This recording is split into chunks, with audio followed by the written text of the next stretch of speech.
అమ్మకి గురువుకి ఇద్దరికి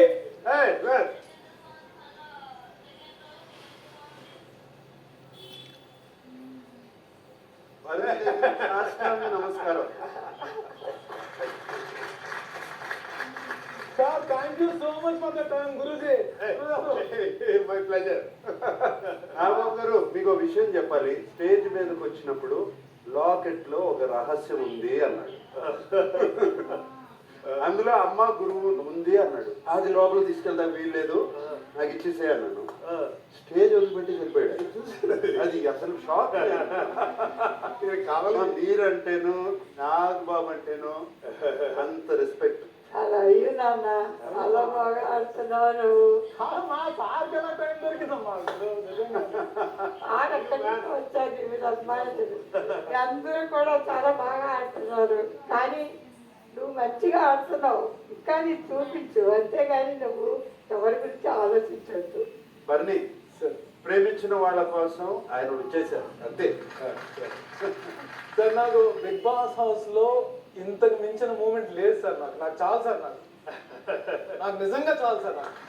this is the best moment. నా గురువు నా తల్లి ఇద్దరు నా గురించి వచ్చారు. నేను నిజంగా ఇద్దరికి నిజంగా రెండు జీవితాంతం రుణపడి ఉంటాను సార్. అదే ఆ క్రెడిట్ నాగార్జున గారిది. మాకు అవకాశం ఇచ్చారు. నీ కోసం ఇద్దరు కొట్టుకోవడం నచ్చిందా, ఇద్దరు రావడం నచ్చిందా? కోర్స్ ఇద్దరు రావడమే నచ్చింది సార్. అంతే కదా, ప్రేమతో వచ్చారు. Sir please SIT down. Let me appreciate you for this. ఎందుకంటే నాకు నాగార్జున గారు మ్యూలేవర్ కోటీశ్వరుడు చేశారు. అసలు ఆయన ప్రెజెన్సే చాలా బాగుంటుంది. ఆయన వేసినంత స్టైలిష్గా డ్రెస్సింగ్స్ కానీ ఆ లుక్స్ కానీ చాలా చాలా తక్కువ మంది హీరోస్కి ఉంటుంది. అది నాకు నచ్చేది. ఈసారి యాక్చువల్గా బిగ్ బాస్ కేవలం బర్నీ కోసం స్టార్ట్ చేయాలి.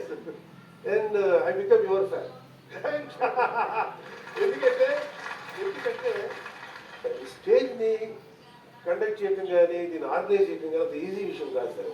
మీరు ఎక్కడ వాళ్ళు ఒక్కొక్కసారి వాళ్ళు ఓవర్ బోర్డ్ మాట, వాళ్ళు మీ మాట వినకుండా వాళ్ళే మాట్లాడేసరికి మీరు చాలా కూల్గా కంట్రోల్ చేస్తారు. అదే mister cool right. I love the way you conduct this thing. Thank you. నా తమ్ముడు నాగబాబు బర్నీకి గురుజీ ఎలా అయ్యాడు? గురుజీ కాదండి, అతను ఊరికి కాల్ చేయడం తప్ప. కాకపోతే ఏంటంటే నాకంటే బాగా చిన్నోడు, నాకు తమ్ముళ్ళు అంటాడు. అతను ఏంటంటే మేము ఒక సీరియల్ చేసామండి. తర్వాత ఇంకొక సీరియల్ చేసాం, సీతామహాలక్ష్మి. అప్పుడు Barney used to be very aggressive. సరే తను ఎట్లా ఉండేదంటే బేసికల్గా బాక్సింగ్ ప్రాక్టీస్ చేసేవాడు, చదువుకుని పవర్ లిఫ్టర్, చాలా లా ఉండేవాడు బర్నీ. తర్వాత ఏంటంటే నెమ్మదిగా నేనంటే అభిమానం, చిరంజీవి గారు పవన్ కళ్యాణ్ అంటే చాలా అభిమానం, మెగా ఫ్యాన్ అనుకోండి.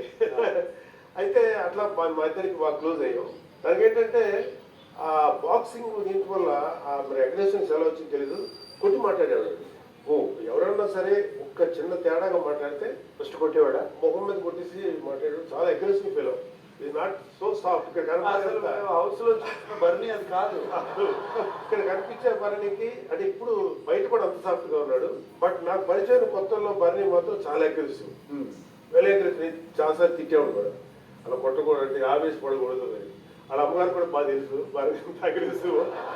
బట్ ఎంత సాఫ్ట్ అయిపోయాడంటే నేను వెళ్ళే ముందు చెప్పాను సార్, బిగ్ బాస్కి వెళ్ళే ముందు, నువ్వు గబుక్కునే చేయొచ్చావేమో, ఆ పని మాత్రం చేయొద్దు, జాగ్రత్త బర్నీ అని చెప్పాను. కానీ వచ్చిన తర్వాత మరీ ఇక్కడ గంగిగోలా అయిపోయింది. నాకు మరి ఇది కూడా నచ్చలేదు. ఇంత గంగిగోలా సాఫ్ట్ అయిపోయాడు కదా, ఓవర్ సాఫ్ట్ అయిపోయాడు. మీరు చేయి కట్టుకోమని చెప్పారు కానీ నోరు కూడా కట్టేశారు. అదే అది ఎక్కువ చెప్పారేమో అనిపిస్తుంది నాకు. ఏం బర్నీ?